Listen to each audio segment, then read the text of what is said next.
very popular trend is to film hunts. This can be a fun but extremely challenging goal. Getting started can be tricky, but here's some techniques to help you successfully film your hunts. Before you ever climb in a tree for the first hunt of the fall, it's important that you have the appropriate gear.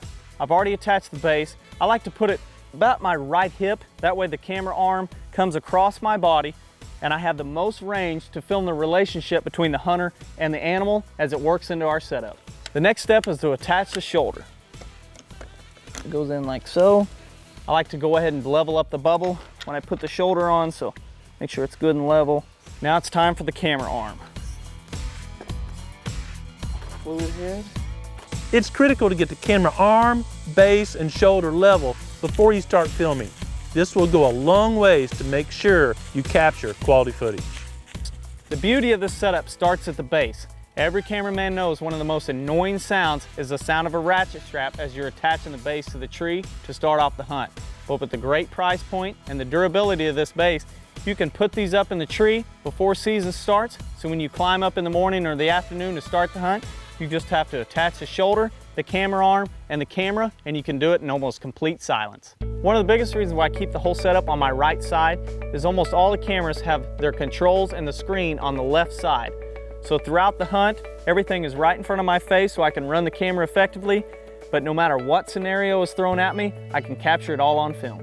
So Mark has stepped in to represent a hunter and a common setup that we use here at the Proving Grounds. Just like with the camera setup, keeping it to my right, I like to keep the cameraman stand just to the right of the hunter. And a good rule of thumb is the top of my platform is even with his seat. This allows me to shoot great interviews as well as over-the-shoulder shots, making great connections between the hunter and the animal. Now that Mark and I have settled in the tree, one of the first things I like to do is shoot an interview.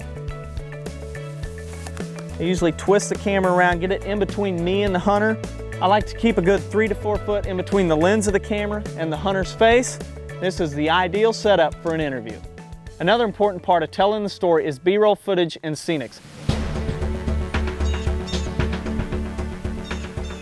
One of the best ways to effectively tell the story as the hunt unfolds is getting stable, smooth footage, and that all starts with a good fluid head.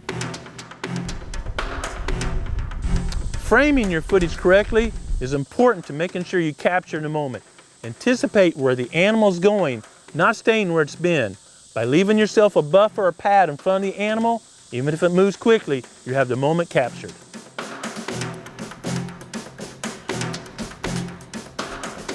Now as the hunt's unfolding, the first deer has come into our setup. This is where a lot of us make the error of zooming in and framing too tight, oftentimes cutting off a portion of the deer in the frame. Back it out just a touch, giving plenty of padding or room around the deer so you can see the entire deer and the area around it. As the deer moves through your setup, it's important to pad to where there's more room in the frame in front of the deer where he's going than behind him where he's already been. A deer has come into our setup and Mark's going to take the shot. It's time for me to start anticipating where the shot's going to occur and where the deer is going to go after the shot. I'm going to stay on, keep my hands just enough pressure to move the camera, but not enough pressure causing shake in it. Mark's on the deer, I've given him the okay. I open my hands, taking the pressure off the camera so there's no shake. Shot occurs, my hands go right back on the camera. Deer's still in frame and I follow it all the way out of view. So the deer has ran off after the shot. He's either ran out of view or he's fallen within sight. Either way, I want to stay on that area for just a few seconds and then it's time to come back to the hunter for that priceless reaction. Bingo! Super buck. Now that the hunt has occurred, it's time to get any additional footage to help build the story. That may be B-roll with a bloody arrow, a lighted knock, or even a white belly through the timber, but most importantly, you want to get a post-hunt interview. That's awesome. So, this is our second morning. When in doubt, hit record. Capturing the real and raw emotion should an event occur cannot be recreated.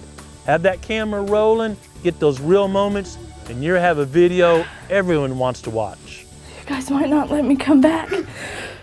Now that we're on the ground and it's time for the recovery, this is when I'm going to switch the camera to an autofocus.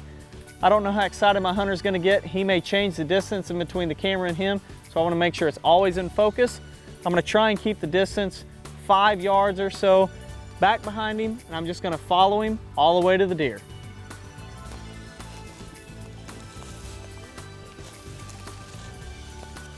We've recovered the deer. Now it's time for a hero interview. This is where I'm gonna step back just enough to where I can show the animal and the hunter in the frame, give plenty of padding around him, making sure I'm not cutting him off, center him up, gonna let the hunter unload his emotions, talk about the hunt, talk about the history with the deer, and any other things he wants to share with us.